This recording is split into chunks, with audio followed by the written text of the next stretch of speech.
इस वीडियो में मैं आपको सिखाऊंगा कि डेसिमल्स वाले क्वेश्चंस को कैसे सॉल्व किया जाता है। अभी यहाँ पर जो मैंने क्वेश्चन लिया विच वन इज़ ग्रेटर, एक मैंने यहाँ पर मिक्स फ्रैक्शन में वैल्यू ली है 1, उसके ऊपर न्यूमरेटर है 3, 25 है डिनोमिनेटर 1 साइड में और 1.05। तो ये फ्रैक्शन वाली डिजिट बड़ी है या 1.05 बड़ा है, हमें ये बताना है। तो चलिए पता करते हैं कैसे पता लगेगा। 25 1 25, 25 में 3 प्लस करेंगे तो 28 आ जाएगा और नीचे वाला 5 हमने एज इट इज़ लिख दिया और अब यहाँ पॉइंट के बाद 2 डिजिट हैं तो नीचे हमने 2 ज़ीरो लगा दिए हैं। उसके बाद हमने इन दोनों को 5 के टेबल से काट लिया है। 5 2 10, 5 1 5, 5 2 10, 0 का 0, 21/20 हमने एज इट इज़ लिख दिया है। अब हमें करना क्या है, हमें पता लगाना है कि भाई कौन सी डिजिट बड़ी है कौन सी डिजिट छोटी है। दोनों ही फ्रैक्शन में कन्वर्ट हो चुकी हैं। तो इस 28 को, इसके न्यूमरेटर को सामने वाले के डिनोमिनेटर से इंटू करा, 28 इंटू 20 तो 560 आ गया है। 5 को 21 से इंटू करा, इसके डिनोमिनेटर को सेकंड डिजिट के न्यूमरेटर से इंटू करा तो 105 आ गया है। अब क्लियरली आपको दिख रहा है कि जो आगे वाली डिजिट है 560 वो बड़ी है। तो आगे वाली डिजिट हमारी यही थी 13/25, तो यही ग्रेटर है। इसी टॉपिक का मैं और क्वेश्चन आपको सॉल्व कराता हूँ और समझाता हूँ मैं आपको। अरेंज इन डिसेंडिंग ऑर्डर, तो डिसेंडिंग ऑर्डर में अरेंज करना है आपको इन 5 डिजिट्स को। डिसेंडिंग ऑर्डर का मतलब क्या होता है, बड़े से छोटा, सबसे बड़ी से सबसे छोटी डिजिट की तरफ जाते हैं।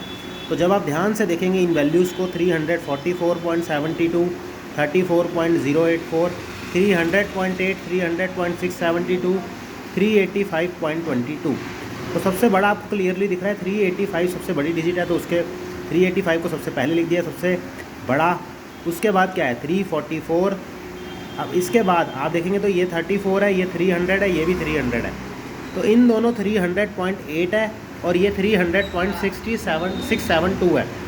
तो 300 से तो पता नहीं लग रहा है, तो पॉइंट के बाद वाली डिजिट देख लेते हैं हम।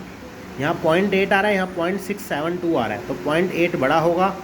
तो 344 के बाद हमने 300.8 लिख दिया है, उसके बाद 300.672 और लास्ट में 34.084, क्योंकि ये सबसे छोटी डिजिट है।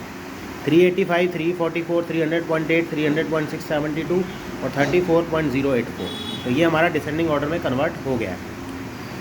आगे आ जाते हैं। अब ये मैंने एक और क्वेश्चन लिया है यहाँ पर 100 माइनस 13.66 माइनस 24.545। तो हमें इसको सॉल्व करना है। तो यहाँ पर पॉइंट्स वाली डिजिट में कैसे कैलकुलेशन की जाती है, प्लस माइनस कैसे किया जाता है, वही मैं आपको सिखाने लगा हूँ। तो यहाँ पर पॉइंट के बाद कुछ भी नहीं है, यहाँ पॉइंट के बाद 2 डिजिट हैं और यहाँ पॉइंट के बाद 3 डिजिट्स हैं।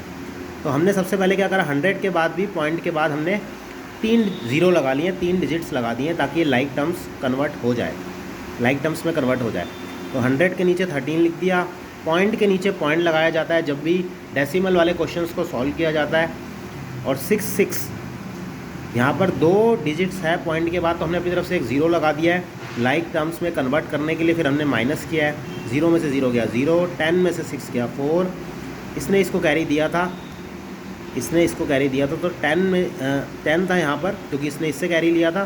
तो जब ये इसको आगे कैरी देगा इससे लेने के बाद, तो 9 में से 6 गए तो 3 बच जाएगा।